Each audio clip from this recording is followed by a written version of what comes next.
కొంచెం నీ కొడుక్కి మంచిగా నచ్చజెప్పు. తను ఏ జాతి వాడో అలాగే ఈ జాతి వాళ్ళు ఎలాగుంటారో. నాకు మానవత్వం ఉంది కాబట్టి ఇంతవరకు తీసుకొచ్చాను. మీ పని అయిపోయింది కదా, వెళ్ళండి ఇక్కడి నుంచి, వెళ్ళండి. ఆనంద్, వెళ్తున్నా. సామాన్ తీసుకుంటారా లేకపోతే పడేయమంటారా?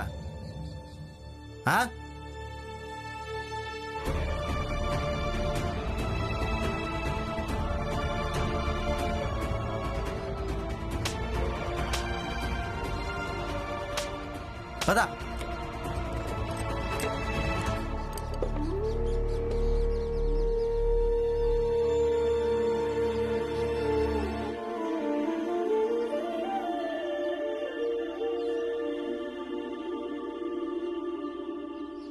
మీరు కూడా వెళ్ళండి. ఇదే పని సమయానికి చేస్తుంటే నా పిల్లలు ఇంత కష్టపడి ఉండేవాళ్ళు కాదు. అయినా ఉత్తరం ఇచ్చినందుకు ధన్యవాదాలు. నేను నా కుటుంబాన్ని వెనక్కి తీసుకొచ్చాను. అందరూ చాలా సంతోషంగా ఉన్నారు. ఆ స్వామీజీ జైలు పాలయ్యారు కదా. ఇవ్వు, చాయ్ ఇవ్వు తల్లి.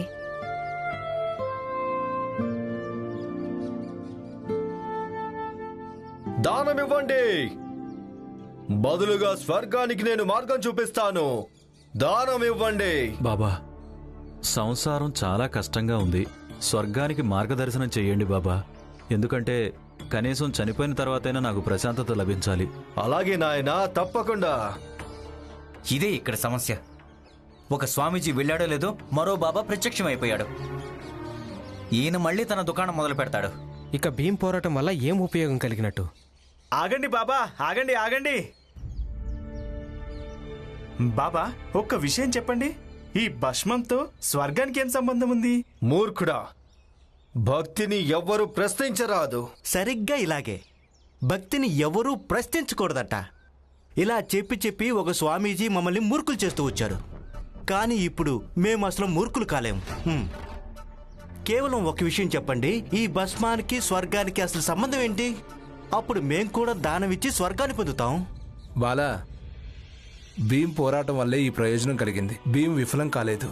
ఇప్పుడు వీళ్ళు ఏ ప్రశ్నలు వేస్తున్నారో ఈ ధైర్యం ఇది భీం వల్లే వచ్చింది. మీ ఇద్దరికి ఈశ్వరుని మీద భక్తి లేదు, ఏం పర్వాలేదు. కానీ ఎవరికుందో వాళ్ళ భక్తిని అవమానించడానికి మీకు ఎలాంటి అధికారం లేదు. ఇలాంటి దొంగ బాబాలు వాళ్ళని ప్రశ్నించే వాళ్ళు పెరుగుతూనే ఉంటారు. వాళ్ళను వాళ్ళ పని చేసుకొనివ్వండి, మనం మన పని చేసుకుందాం. చాయ్ తాగండి.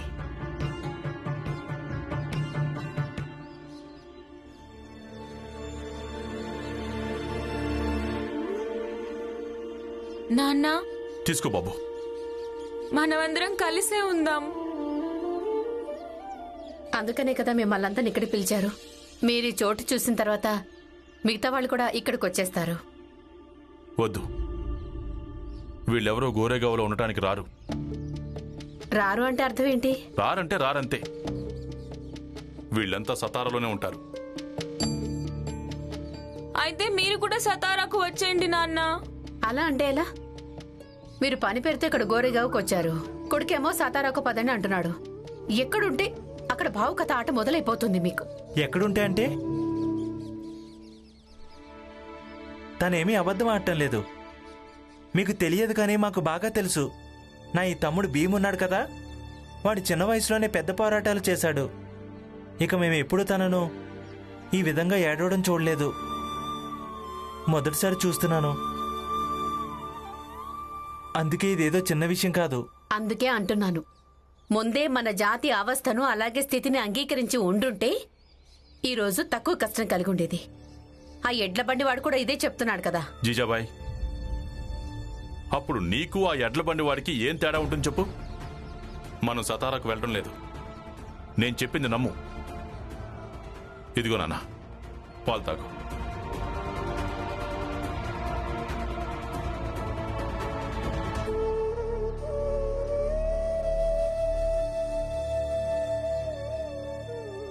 నువ్వు నాతో రా.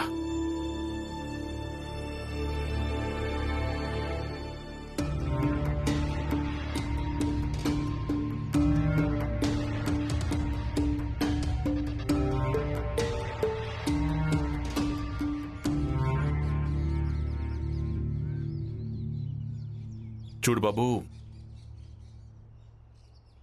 నేను నీతో కొంచెం మాట్లాడాలి. ఏంటిది నాన్న? నేను నీకు అబద్ధం చెప్పాను బాబు. అబద్ధమా? నీకే కాదు, నిజానికి నేను అందరికీ అబద్ధం చెప్పాను. అబద్ధం ఏంటంటే నేనేది ఎప్పుడూ కోరుకోలేదు నువ్వు గోరేగావ్కు వచ్చి ఉండాలని. కానీ ఇది తప్పకుండా కోరుకున్నాను, నువ్వు ఒక్కసారి ఇక్కడికి రావాలని. ఈ చోటు నేను నీకు చూపించొచ్చని, అలాగే చెప్పొచ్చని. దీనికంటే సతారానే నయం. సతారాలో చదువుకోవడానికి విద్యాలయం ఉంది, కానీ ఇక్కడ లేదు. సతారా ప్రజలు నీతో పోట్లాడతారు, గొడవ పడతారు, కానీ నిన్ను ఖచ్చితంగా గుర్తుపడతారు. అందులోంచి కొందరు నిన్ను నమ్మడం కూడా మొదలుపెట్టారు. కానీ ఇక్కడ వాళ్ళు అలా లేరు బాబు. నువ్వే కళ్ళారా ఈ చోటును చూసిన తర్వాత నేను చెప్పింది నీకు ఖచ్చితంగా అర్థమవుతుంది. అయితే నాన్న మీరు కూడా సతారాకి వచ్చేయండి. వద్దు నాన్న, సతారాని నువ్వే వదిలేయాల్సి ఉంటుంది. నువ్వే కాదు, నిజానికి మనం అందరం వదిలేయాల్సి ఉంటుంది. ఈసారి సంవత్సరిక పరీక్షలు అయిన తర్వాత సతారా కంటే పెద్ద ఊరికి మనం వెళ్లాల్సి ఉంటుంది. ఎందుకంటే నీ చదువు కోసం. ఇక వెళ్ళడానికి మన దగ్గర కొంచెం ఎక్కువ డబ్బు ఉండాలి. అందుకే నేను గోరేగావ్లో పనిచేయడానికి వచ్చాను. ఎందుకంటే నేను కొంచెం ఎక్కువ డబ్బు సంపాదించొచ్చని, కూడబెట్టొచ్చని, నిన్ను ఇంకా పెద్ద చదువు చదివే ఏర్పాటు చేయించొచ్చని. నీ సంవత్సరిక పరీక్ష ఎన్ని రోజుల తర్వాత ఉంటుంది? దాదాపు 6 నెలల తర్వాత. సరే, అయితే నువ్వు ఒక పని చెయ్యి. 6 నెలలు అక్కడే ఉండి చదువుకో, మనసు పెట్టి చదువుకో. ఇక 6 నెలల తర్వాత మనం ఏదైనా పెద్ద ఊరికి వెళ్ళిపోదాం. ప్రస్తుతం ఈ విషయం ఎవరికి చెప్పొద్దు, కనీసం ఇంట్లో వాళ్ళకి కూడా. సతారాలో కూడా ఎవరికి చెప్పొద్దు.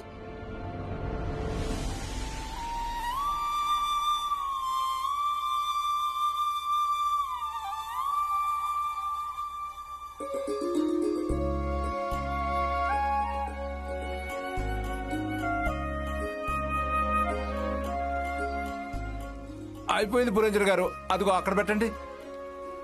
పురంజన్ గారు, ఇప్పుడు ఇక శుభ్రంగా ఒక మంచి టీ కొట్టు పెడతాను. అలాగే టీతో పాటు పాలు కూడా అమ్ముతాను, అది కూడా కల్తీ లేకుండా. ఇక నేను బతుకున్నంత వరకు భీమరావుకు ప్రతిరోజు పొద్దున పూట ఉచితంగా పాలు తాగిస్తాను. అయితే నువ్వు ఓ పని చేయి, అప్పుడప్పుడు నువ్వు నాకు ఉచితంగా ఛాయ్ తాగిస్తూ ఉండు. అదేంటి పురంజన్ గారు, ఇలాగే ఉచితంగా ఛాయ్ తాగిస్తూ పోతే ఇక దుకాణం ఎలా నడిపిస్తాం? ఏ మహేష్, ఆ మూతివ్వు. అలాగే, ఇదిగో. నాకు అసలు ఏమీ అర్థమే కావడం లేదు. ముందుగా ఏమన్నారు? గోరెగావ్కి వస్తారు, తర్వాతేమో రారని అంటున్నారు. ఇప్పుడు ఈ తండ్రి కొడుకులు ఇద్దరు మాట్లాడుకోవడానికి ఎటో వెళ్ళిపోయారు. పనికి కూడా వెళ్ళాలి. రామ్జీ అన్నా, రామ్జీ అన్నా,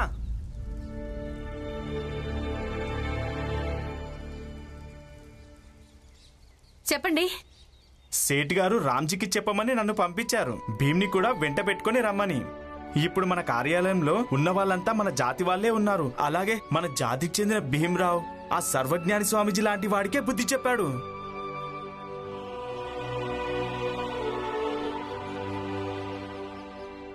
రామ్జీ అన్న, మన కార్యాలయంలో ఉన్న వాళ్ళంతా ఒకసారి భీమ్రావ్ని చూడాలంటున్నారు. అలాగే మేమొస్తాం. అన్నట్టు సేట్ గారు చెప్పారు, ఈ రోజు అందరూ కలిసి వంట వండాలి, అలాగే అక్కడే తినాలి, ఇంకా గాన భజన ఉంటుంది, వేడుక చేసుకుందాం.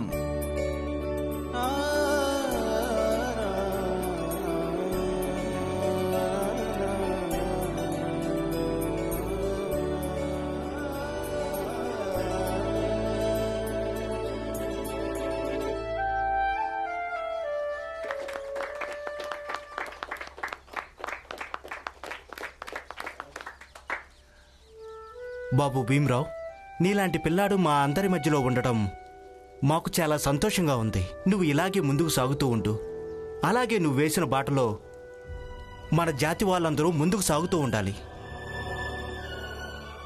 రామ్జీ, వేడుక నువ్వు ఎందుకని అనుకుంటున్నావు కదూ, దానికి కారణం ఏంటంటే మనం ఎప్పుడూ మన పిల్లల ఆరోపణలు మాత్రమే వింటూ ఉన్నాం. అలా అని కాదు, మన పిల్లలు జీవితంలో తప్పు పని చేశారని కాదు, ఎందుకంటే మనం చిన్నజాతి వాళ్ళమని మనల్ని హీనంగా చూపించడం కోసం ఏ పెద్ద జాతి వ్యక్తి అయినా మనల్ని తేలిగ్గా అనేస్తాడు. మనకు మరుగు కడగడానికి అలాగే శుభ్రం చేయడానికి మాత్రమే యోగ్యత ఉందని అంటాడు. కానీ ఈరోజు మొదటిసారి మన భీమ్రావ్ వాళ్ళందరి నోర్లు మూయించాడు. అందుకే భీమ్ ఈ గెలుపులో మా అందరికీ మా పిల్లల గెలుపు కనిపిస్తుంది. అందుకే మేం భీమ్తో కలిసి వేడుక చేసుకోవాలనుకుంటున్నాం. అలాగే మేం భీమ్ని సన్మానించాలనుకుంటున్నాం.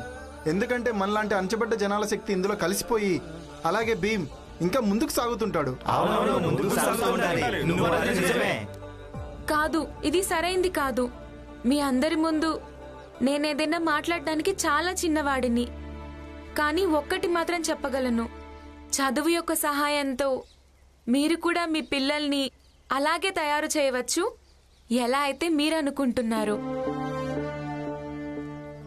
అలాగే ఒక్క వ్యక్తి చదువుకోవడం వల్ల మన జాతి, ఈ సమాజం ముందుకు సాగదు. దానికోసం అన్నిటికంటే ముందు మనమందరం ఈ హీన భావనను మన హృదయాల్లో నుంచి తీసేయాల్సి ఉంటుంది.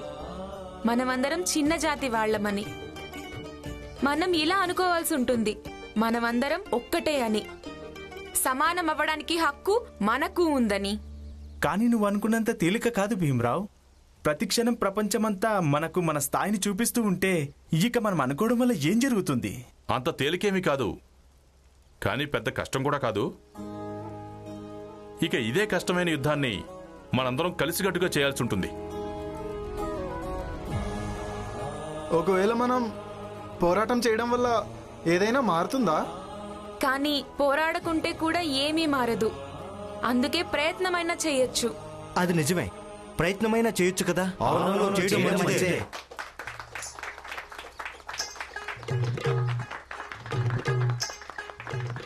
ఇక మొదలు పెట్టండి.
రామ్జీ, నేను ముందుగా నిన్నే పంపించి ఉండేవాణ్ణి, కానీ ఇప్పుడు పిల్లలొచ్చారు. అందుకే నువ్వు వాళ్ళతో ఉండు. ఇప్పుడు నేనే స్వయంగా వెళ్ళిపోతాను. ఈరోజు సాయంత్రం రైలు బండిలో బయలుదేరుతాను. ఒక వారం పాటు నేను ఇక్కడ లేనప్పుడు పనులన్నీ నువ్వే చూసుకో. సేట్ గారు, నేను వెళ్ళిపోతాను. కానీ మీ పిల్లలొచ్చారు కదా. నేను వీళ్ళని నాతో పాటు స్టేషన్కి తీసుకువెళ్తాను. అక్కడి నుంచి వాళ్ళంతా సతారాకి వెళ్ళిపోతారు. ఇక మీరు నాకు ఏ పని అప్పగించారో ఆ పని పూర్తయిపోయింది. ఇక దాని గురించి బెంగపడకండి. నిజంగానా? అవును సేట్ గారు. సరే అయితే ఇప్పుడే బయలుదేరు. అలాగే సేట్ గారు. భీమ్, పదబాబు.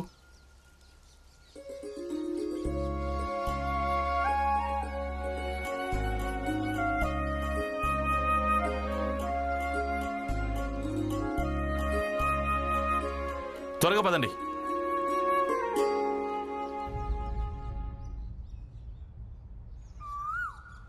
ఆగండి.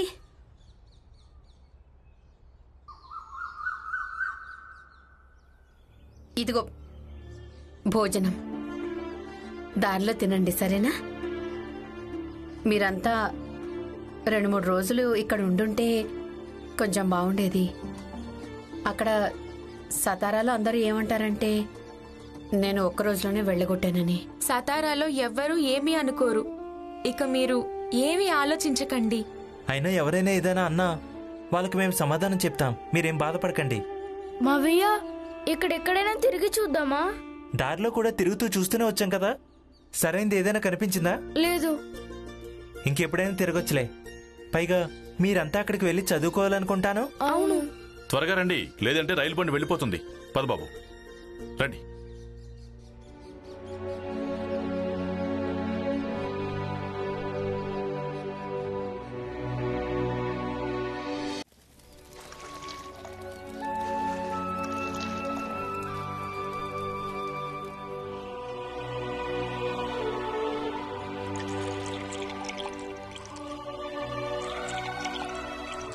ఇది బాగుంది.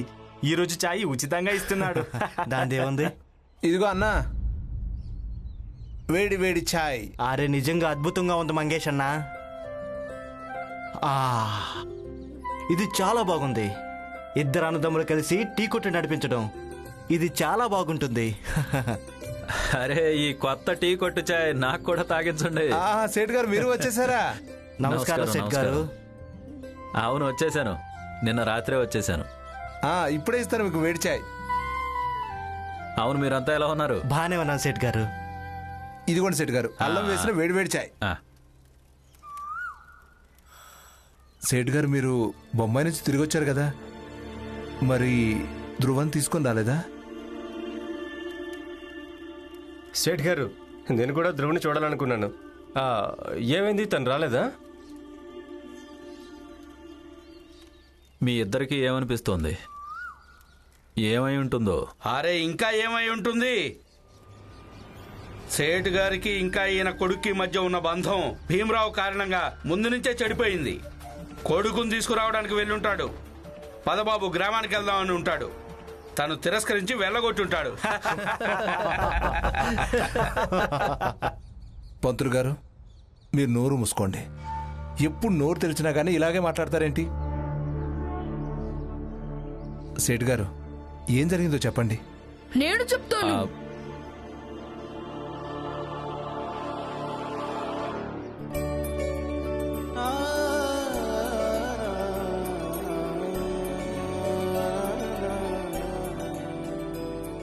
ఏం జరుగుతోంది? నాన్న నాకు చెప్పగానే ఇప్పుడు భీమ్ని నాలాగే అనుకుంటున్నాడని, తను ద్వేషించడం లేదని, అంతే నేను రావడానికి సిద్ధమైపోయాను. ఇక ఏ కారణంతో నేను సతారా వదిలి వెళ్ళాను ఆ కారణమే లేదు కదా. మరి నేనింకా బొంబాయిలో ఏం చేస్తాను? అన్నట్టు పండితులు గారు, భీమ్ కారణంగా కాదు, నిజానికి మీ అందరి నాటకాల కారణంగా నాకు ఇంకా మా నాన్నకి మధ్య దూరాలు ఏర్పడిపోయాయి. కానీ మీ అందరికీ అవే పాత లోట్లున్నాయి కదా. మీ తప్పులను భీమరావు నెత్తి మీద రుద్దడం.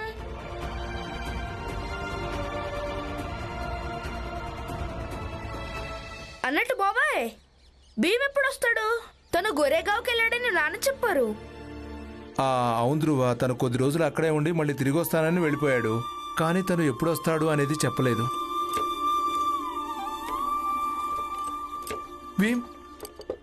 భీమ్ వచ్చేసాడు.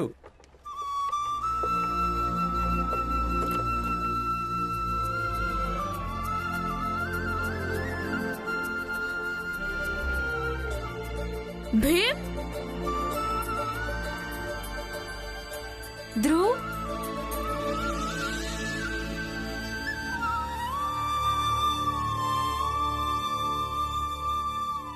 అదిగో సైతాన్ పేరెత్తాడో లేదో సైతాన్ ప్రత్యక్షమైంది. పంతులు గారు, సైతాన్ కాదు, నిజానికి సైతాన్ని దారిలో పెట్టినవాడు మంచి మనిషి వచ్చాడు. ఇదిగో నేను కూడా బొమ్మ నుంచి తిరిగి వచ్చేసాను.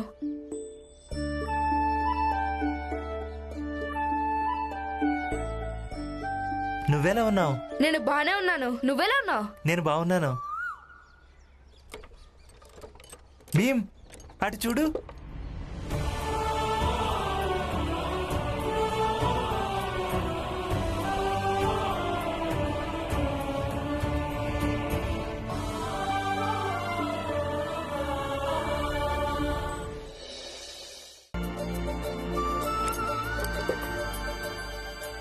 ఇదేంటి మామయ్య, మీరు నా పేరుని మీ టీ కొట్టుకు పెట్టుకున్నారా?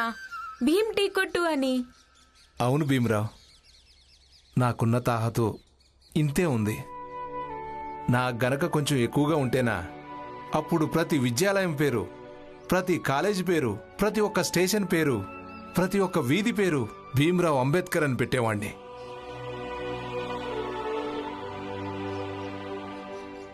కానీ నాకున్న తాహతు కేవలం ఈ టీ కొట్టు వరకే ఉంది. అందుకే దీని పేరు భీమ్ టీ కొట్టు అని పెట్టాను.